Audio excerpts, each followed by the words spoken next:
a iluminar ese debate a la luz de la doctrina social de la Iglesia. En esta oportunidad, la idea es conversar con dos tremendos invitados, quienes nos van a acompañar a hablar sobre uno de los temas que se abordó en este proyecto, que fue respecto al rol del Estado, la participación política, y sin más preámbulos los presento. A la primera invitada, la presento, se llama Carol Baum, ella es abogada de la Universidad Católica, es magíster en políticas públicas de la Universidad del Desarrollo y máster en Derecho por la Universidad de Georgetown, y además es constituyente electa, ya solo unos días de empezar ya su pega como tal, por el Distrito 15. Muy bienvenida, Carol, y un gusto compartir panel contigo. Muchas gracias por la invitación. Bueno, también se nos va a sumar en unos minutos, esperamos, Roberto Celedón, quien es abogado de la Universidad Católica y magíster en planificación urbana de la misma y magíster también en Derecho Constitucional de la Universidad de Talca. Y además, al igual que Carol, es convencional constituyente, en este caso por el Distrito 17. Y en mi caso, yo soy Pablo Valderrama, abogado también de la Universidad Católica. Esto es un panel que lo inundamos los abogados de la Universidad Católica, espero que sea algo bueno. Otras distintas y además soy generaciones. director de distintas generaciones, eso hay que remarcar lo importante, y además soy director ejecutivo de Idea País. La actividad, la idea es que sea una conversación lo menos pauteada posible, yo simplemente me voy a limitar a guiarla un poco, y yo voy a ir haciendo algunas preguntas. La idea es que con Carol y cuando se sume Roberto podamos discutir algunos de los temas que fueron los que surgieron en la mesa en la que yo participé, que era, como les adelanté, sobre el rol del Estado. Entonces, lo primero que quiero conversar tiene que ver con la participación política. Esto fue uno de los temas principales que discutimos nosotros en la mesa, y especialmente con la participación de las personas en las distintas instancias políticas, y aún más especialmente con los obstáculos a los que se enfrenta la ciudadanía en lo público, en la política. Entonces, y esto además es muy importante para la doctrina social de la Iglesia. El principio de participación o la idea de participación es una cuestión trascendental. Entonces, Carol, me gustaría hacerte una pregunta que puede parecer obvia, pero siempre es bueno partir por alguien que está metido en la política, sobre todo en algo tan importante como la convención. Si te parece a ti que es real la idea según la cual existe una desconexión entre la política o las instituciones políticas y la ciudadanía, y especialmente esta desconexión ¿quién es más responsable, digamos? ¿Quién produce el desajuste, digamos? ¿Son las instituciones, la política la que se ha separado la ciudadanía, o es la ciudadanía la que ha tomado distancia de las instituciones o de la política en general? Bueno, es compleja tu pregunta de diagnóstico, pero con respecto al diagnóstico, pero a ver, mira, yo te diría que sí. En primer lugar, mi primera aproximación al tema es que sí, que hay una desconexión. Que hay una desconexión del Parlamento y los parlamentarios, todas las personas que están en el Congreso, en que creen que la discusión gira muy en torno a lo que ellos creen, a personas altamente politizadas que hablan de política todo el día, dentro de las que me incluyo, pero que no son los temas de las personas, y un centralismo exacerbado que hace que todas las decisiones se tomen en Santiago.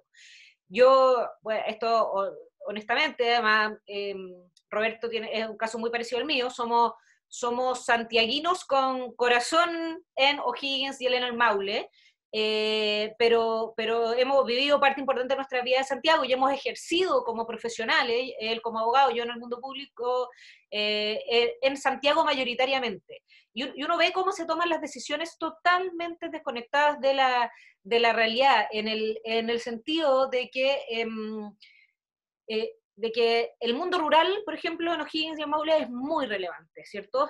Y cuando se habla de conexión a Internet, en Santiago se está hablando respecto al 5G, de la banda ancha, fibra óptica, y acá lo que tú necesitas es conexión, solamente, al teléfono.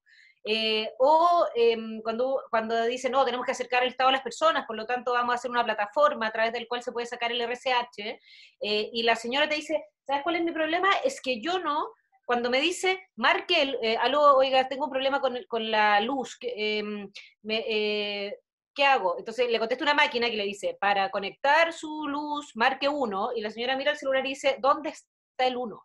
no sé dónde está el 1. Entonces, cuando uno está en la calle, recorre y todo dice total y absolutamente desconectados. Está desconectado. Entonces, ida y vuelta. Es ida y vuelta. Las personas pierden, o sea, el gobierno toma todas las decisiones en forma, o casi todas, muy centralizadamente. Los parlamentarios están discutiendo de política y mirando las redes sociales, atrincherados totalmente cada uno en lo suyo. Entonces, sí, y conversan de temas que a la gente, que no le solucionan los problemas a las personas, ¿cierto? O sea, cuando los diputados presentan una tras otra leyes que solamente generan discusión política, como por ejemplo ahora que tienen que haber cuotas de personas trans en los directorios, no sé, ¿cachai? Son temas netamente de discusión política para dividir, y ellos están preocupados de llegar a fin de mes, de la pandemia, etcétera, genera mucha confusión y, bueno, alejamiento de las personas. Entonces, yo diría en primer lugar que es más responsable la clase política que la ciudadanía, en mi opinión, y creo que tenemos que volver eh, a poner el foco en las personas, a que las discusiones que tengamos sean siempre con respecto a qué es lo bueno o malo para la gente y para la mayoría de la gente, y no a la discusión netamente política. Y por otra parte, creo que es clave que descentralicemos lo más posible, pero no solamente con toma de decisiones, sino que también con recursos para eso. Siempre digo que tenemos que cambiar la pirámide. Hoy día es así. En el fondo, acá están las comunas, lo más cerca de las personas es donde menos se gasta. Y el Estado es donde... Y se toman las decisiones. Yo decía autoridad nacional más de una vez, las decisiones de contratación en Iquique de la persona que está a cargo del programa municipal de no sé, se toman en Santiago. Entonces, se revisan los currículums en Santiago y se toma esa decisión en Santiago. No, Entonces, eso obviamente que es una desconexión total. Total. Es grotesco, grotesco. Entonces, y ahí déjame adelantar parte de lo que probablemente te va a tocar discutir en la convención. Si te entiendo bien, una manera entonces de hacernos cargo de los obstáculos a los cuales están sujetas las personas a la hora de participar y en el fondo ser dueños de su propia vida, digamos, de su entorno, de las decisiones que toman en sus comunidades, es la centralización o la excesiva centralización. Entonces, si te entiendo bien, tú tienes una posición favorable a la descentralización, pero la descentralización puede tomar muchas figuras, digamos. La descentralización es como el título de la canción, pero la partitura, digamos, puede ir variando. ¿Cómo te imaginas tú, no solo el título, sino también la partitura? Yo me imagino muchas atribuciones, recursos, responsabilidades y toma de decisiones en los municipios, con una muchísima mayor transparencia, porque el tema hoy día es que los municipios no se sabe muy bien quién gasta, cómo se gasta, es muy poco transparente su forma de rendir cuentas, por lo tanto tiene muy poca injerencia en la Contraloría. También eso tiene que ir de la mano con una buena fiscalización, transparencia y todo eso. Exigencias y responsabilidades a los municipios para que se tomen las decisiones cerca de las personas. Y para eso tenemos que hacer un cambio que es bien brutal, en el sentido de que hoy día los municipios que tienen más recursos son donde viven la gente que tiene más plata. Y eso tiene que ser totalmente al revés, en mi opinión. O sea, no tiene ningún sentido que, que la gente que vive en Vitacura, que es la gente más rica de Chile, con el auto más caro, con las contribuciones más caras, tenga un municipio con tantos recursos como para hacer cosas que a mí me encantan, como musicales, teatro, no sé qué, y en La Pintana no estén esos recursos que se necesitan para todo, para cámaras de seguridad, para botones de pánico, para guardias municipales, no tengo, ¿cierto? Entonces, eso, en mi opinión, eso no tiene mucho sentido. Tendría que ser al revés. Los recursos de los municipios deberían ser proporcionales a la vulnerabilidad, a la dispersión territorial, a la cantidad de adultos mayores, a las personas con discapacidad que viven en esas comunas. Entonces, yo creo que además de atribuciones, o sea, la distribución de recursos tiene que cambiar la pirámide en dos partes: menos recursos a nivel central, más recursos en nivel regional, y de las comunas que no necesitan al Estado, a las comunas donde vive la gente que sí necesita al Estado. Y ahí es porque yo creo que, espero que varios estemos de acuerdo con esa idea, pero eso que es bien radical, porque supone que quienes, lo ponen así en términos súper burdos, pero que quienes tienen el poder hoy día estén dispuestos a entregárselo a quienes hoy no tienen poder, Sí. aplicando la lógica que tú sugieres, Por eso sobre todo a es nivel un buen local. momento. ¿Cómo? Por eso es un buen momento. Este es un buen momento. Porque con esta lógica refundacional que nosotros no queríamos, que en mi opinión, a diferencia de Roberto, que me imagino, pero que yo no quería esto, yo voté rechazo, él votó apruebo, etc. Pero ya que estamos en esta, digamos, este es el momento para hacer esos cambios radicales que no se hacen porque el Congreso no quiere soltarla, porque el Ejecutivo no quiere soltarlo. O sea, yo he estado en el Ejecutivo, nosotros siempre hablamos de centralización, y cuando uno llega al Ejecutivo, a uno mismo le cuesta soltar, ¿cachai? Soltar la toma de decisiones, etc. Entonces, ya que estamos en este momento refundacional, entre comillas, bueno, de las buenas cosas que pueden pasar, salir de esto, si es que salimos exitosamente de esto, es eso.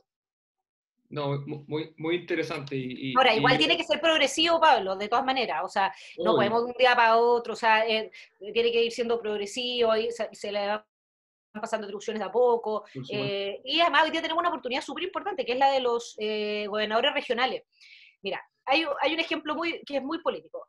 Cuando era la elección y se suspendió, ¿se acuerda la elección de convencionales que se suspendió? En Magallanes, los casos estaban, cuando se suspendió, prácticamente no había casos. El día de la elección, que habían bajado en el resto del país, en Magallanes estaban en el pic, ¿ya? Y bueno, y después cuando para la primera vuelta de gobernadores, no sé qué, era totalmente al revés. Ahí no había caso, y aquí estábamos en el pic de nuevo. Y la elección se suspendió en Magallanes, ya. Es difícil, yo sé que es difícil que las elecciones sean en distintos días y todo, pero eso es lo que pasa con las decisiones centralizadas. Los toques de queda o los aforos o que los restaurantes puedan funcionar solamente afuera cuando en Puerto Montt llueve todos los días del año, la verdad es que no tiene muy sentido. Eso pasa cuando se toman todas las decisiones pensando que todas las comunas y todas las regiones son iguales. Por lo tanto, ahora que tenemos gobernadores regionales y que va encima todas las autoridades políticas alegan porque hay cuarentena, porque no hay cuarentena, porque hay toque de queda, porque no hay toque de queda, bueno, que los gobernadores se hagan cargo y que cada uno, conociendo su realidad regional, decida si en su comuna hay una cuarentena, hay o no toque de queda, a qué hora se hace, qué comunas, quizás. Mira, los permisos para trámites duran 2 horas. Una persona que vive en Contulmo y tiene que ir a hacer un trámite a la capital regional, no tiene cómo hacerlo, porque en 2 horas no ha llegado a la capital regional, ¿cierto? Entonces, bueno, así miles de ejemplos de qué es lo que se va a hacer cuando se toman las decisiones de forma centralizada. Absolutamente, no, es un tema muy interesante y te quiero llevar, Carol, a un punto que está relacionado con la participación y que fue uno de los temas que también discutimos en la mesa sobre el rol del Estado, participación, tiene que ver con las instancias formales para participar, que hoy también están totalmente deslegitimadas y estoy pensando principalmente en los partidos políticos. A mí, por mi pega, me toca trabajar mucho con gente joven y el eslogan que uno escucha mucho es que yo joven no voto, me movilizo. Es decir, mi expresión política hoy no está por darle votos a gente que forma parte de instituciones súper antiguas llamadas partidos políticos, sino que yo marcho o soy parte de la causa feminista, la causa medioambiental, que son valiosas en sí, pero que en el fondo son participación extraformal o fuera de lo formal. ¿Cómo damos vuelta a esta situación? Porque por lo menos a la luz de la doctrina social de la Iglesia, los partidos políticos cumplen un rol importante. Deben ser en principio canalizadores del sentir popular, digamos. ¿Cómo damos vuelta al partido que vaya que vamos perdiendo por alto, digamos? Bueno, pero esto es parte, esto yo creo que tú lo sabes mejor que yo, pero es parte de la estrategia de la izquierda. Yo lamento mucho, no está, bueno, quizás me atrevo a decirlo que no está Roberto, ¿ah? No está, ¿cierto? No está, No, no veo creo que no está. pero, eh, pero en el fondo Gramsci lo plantea así, hay que dar la batalla cultural y hay que dividir entre buenos y malos, feministas y no ecologistas y no ambientalistas y no y tratar de ir minando las instituciones, y mientras más peor valoración tiene la institucionalidad, finalmente atomizas las causas, las juntas en todo uno en contra del capitalismo, en contra del heteropatriarcado capitalista, pero tal cual, así, y logras tu objetivo. Y eso es lo que está hoy día pasando. Entonces, pero el problema es que la mayoría de los jóvenes se compran las causas. Pues. Entonces, cuando yo digo entre mi amiga, todas salidas de colegio católico, que yo no soy feminista, todas, si me pudieran pegar, me pegan. Pues. Entonces, no, yo no soy feminista, yo creo en la igualdad de los derechos del hombre, pero yo no soy feminista. Yo no soy animalista, yo respeto los animales, pero no soy animalista, yo respeto el medio ambiente, pero no soy ecologista. Bueno, no sé. Esa, ahora, ¿cómo volvemos a la participación propiamente tal? Volviendo o sea, recuperando la credibilidad, y para eso hay que ser respetable. Y hoy día no estamos viendo eso, si eso no estamos viendo a políticos que se la juegan por sus ideas, que dicen una cosa y la cumplen, que no son veletas, que no ceden, o sea, que conversan y negocian, pero no ceden a la primera, aunque alguien los amenaza o que les dice que los van a rodear. Entonces claro. es difícil. Ahora, es una cosa que no es en Chile solamente, es una cosa que a nivel mundial, en todas partes está pasando, y además preocupa mucho cuando uno ve que hay libros de la izquierda, de ideólogos de izquierda, que describen exactamente cómo hacer esto, cómo hacer esta división. Entonces eso es muy lamentable. Y hay otra cosa que exacerba esto hoy día, peor todavía, que es el tema de la pandemia. Empezó un poco antes, pero el tema de la pandemia, el hecho de que estas conversaciones no las podemos tener en forma presencial. Yo cada vez que me junto con un convencional presencialmente, que no sea de Chile Vamos, empatizamos, tenemos cosas en común, tenemos, no sé, hijos de la misma edad, tenemos, bueno, yo a Roberto lo conozco mucho, tengo muchas cosas en común con él, aunque militamos en veredas absolutamente distintas.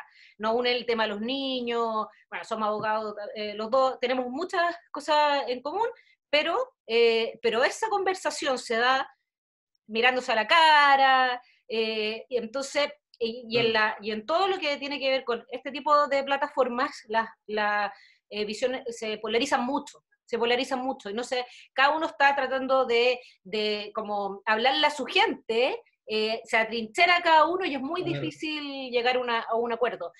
Y a mí me ha pasado con la misma persona, que tú, por Zoom, tú dices, chuta, qué asusto esta niña, que no sé, y después, presencialmente, claro. Es encantadora, y no se atreve a decir las mismas cosas que dice a través de una cámara, entonces... Obvio.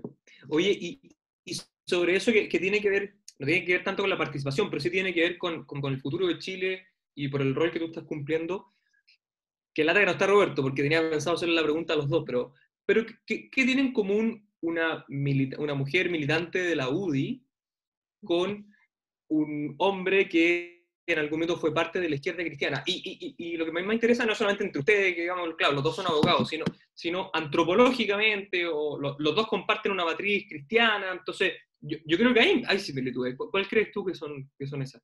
Mira, yo siempre lo explico de la misma forma, después le hago un poco más el disclosure respecto de Roberto, pero cuando nosotros estábamos en el Acuerdo Nacional por la Infancia,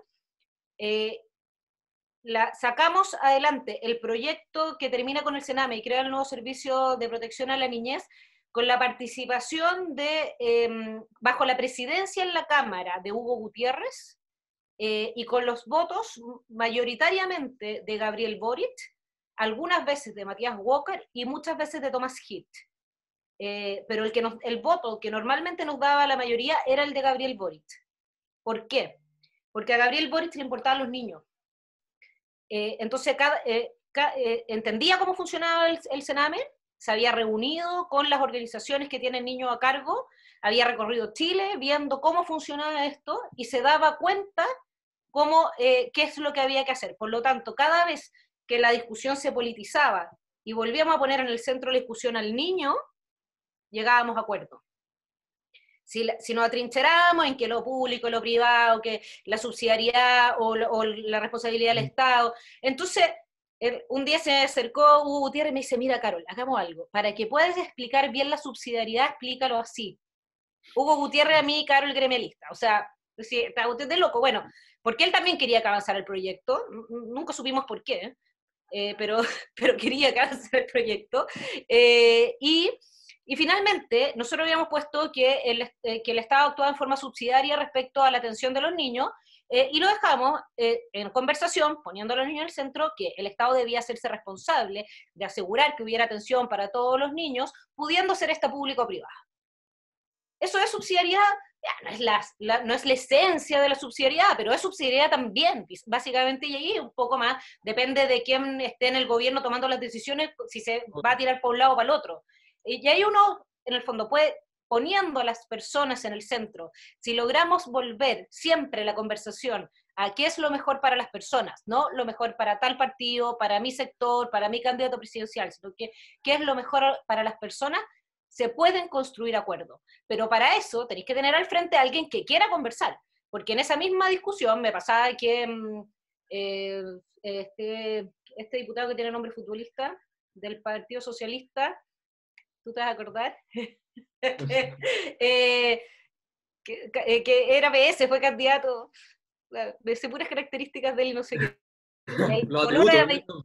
Pololo de la Millaray Viera, ya. Marcelo Díaz. ¿Viste? Ya, bueno. En la parte farandulera salió más fácil. Bueno, Marcelo Díaz no quería que saliera adelante este proyecto porque era un proyecto del presidente Piñera y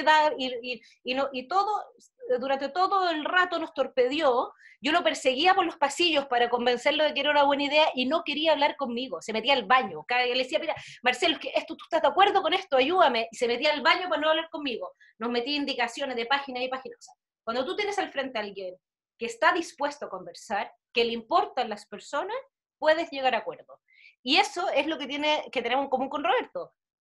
Nos importan las personas, creemos en la dignidad de la persona humana, creemos que, claro, a mí me dicen, pero que tú eres UDI de izquierda. Entonces, no soy UDI de izquierda, soy una persona a la que le importan las personas, le importa que quiere superar la pobreza, que le importa la vulnerabilidad.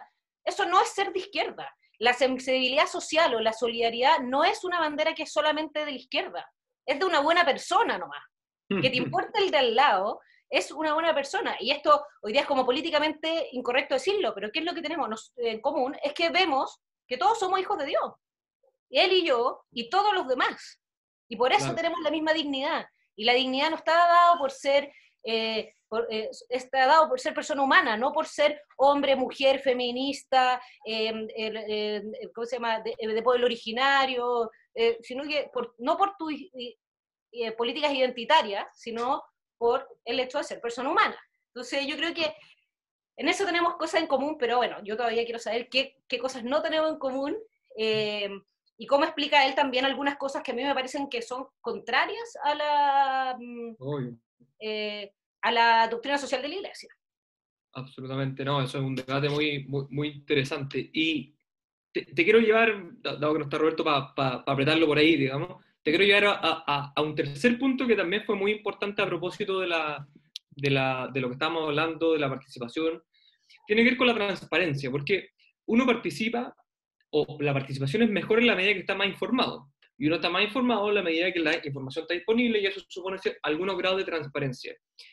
En la Convención Constitucional se ha dado una discusión sobre la transparencia que es bien, por lo menos a mí que soy perno y me gustan estas cosas, la considero interesante, digamos, que es qué tan transparente o no deberían ser las sesiones de la Convención, pero estoy pensando sobre todo para efectos de la información ciudadana, de la participación, digamos. ¿Cómo crees tú, cómo analizas ese punto de la transparencia en la Convención?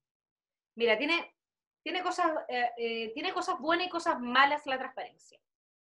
Cuando uno ve hoy día cuando uno, por ejemplo, está en el Senado, en la Cámara de Diputados, y una sesión es televisada, la forma de actuar de los parlamentarios es totalmente distinta a cuando no es televisada. Hoy día la tendencia es que todo sea televisado. Cuando está siendo televisado, están todo el rato mandando mensajes, tirando cuñas, hablándole a su gente y a sus grupos de interés. Eso atrinchera y divide. Hace mucho más difícil la conversación.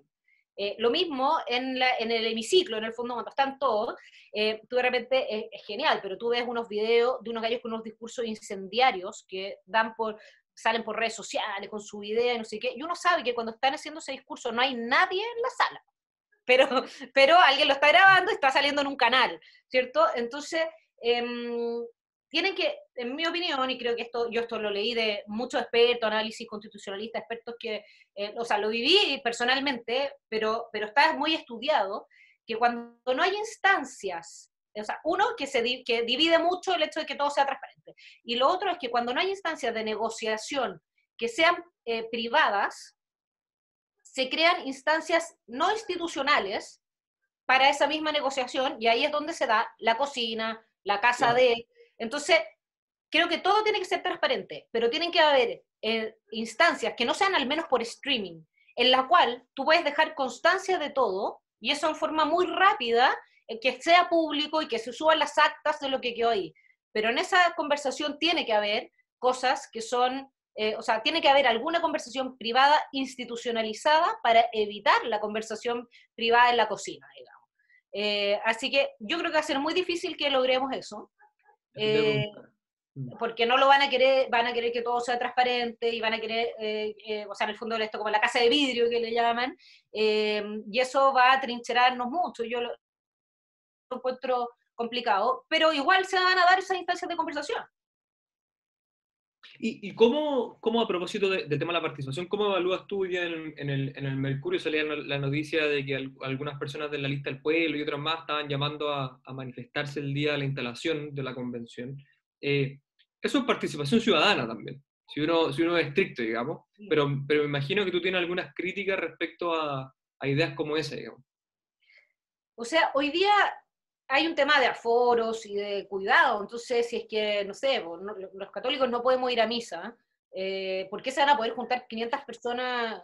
O sea, ni siquiera una misa al aire libre, digamos, ¿por qué se van a poder juntar 500 personas en un lugar sin ninguna sanción, ni sumario sanitario? O sea, la verdad es que me parece injusto, por decirlo de alguna forma. Pero cuando la gente dice, yo me voy a ir a manifestar porque, no sé, apoyar a mis convencionales, está bien.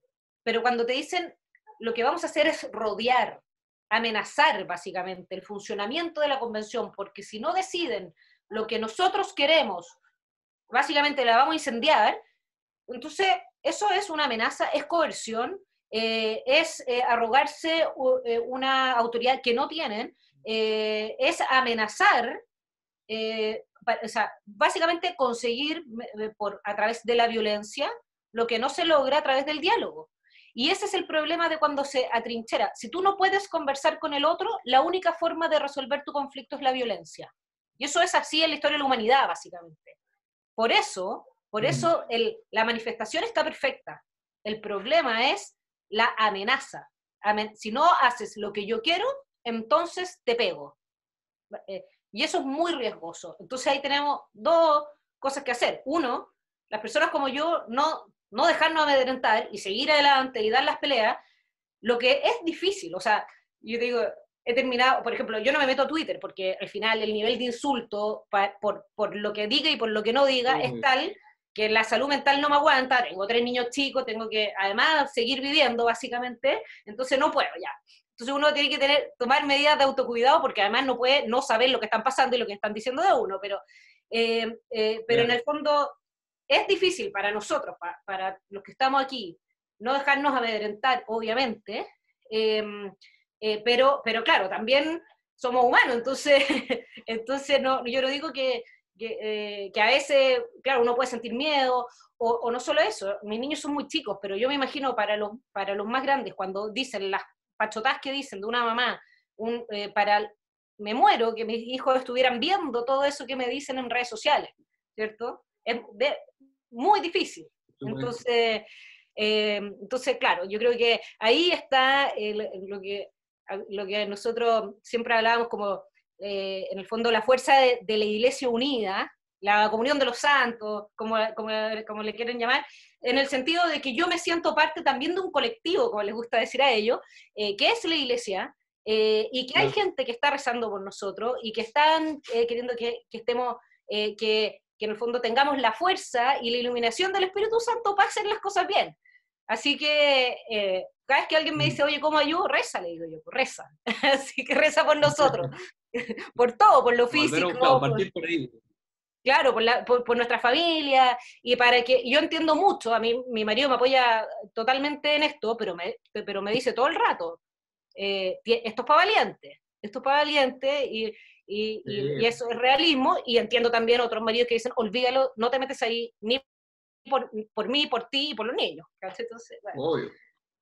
Oye, y a propósito de las manifestaciones, haciendo el link con la participación, cuando hablamos de manifestaciones, uno tiende a pensar automáticamente que es el mundo más de izquierda el que probablemente se va a manifestar.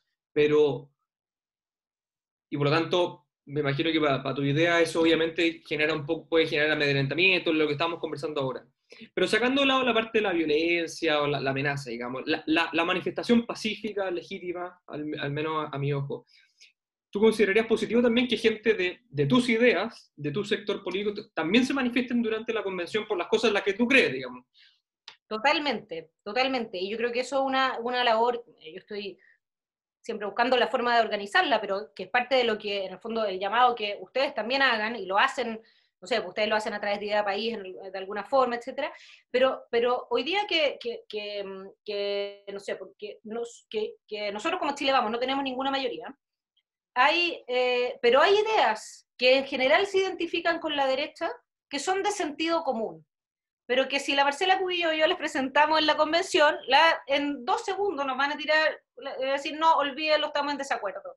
Pero si vienen de la ciudadanía, y estoy hablando del derecho de los padres, preferente de los padres a educar a sus hijos, la libertad de culto, por cierto, la libertad de conciencia, la libertad de los medios de comunicación, como contrario a lo que planteó Jadwe, e incluso el derecho de propiedad, la libertad de emprendimiento, de asociación, bueno, en general, o sea, o todas las libertades, o casi todas las libertades, diría yo, son bastante de sentido común.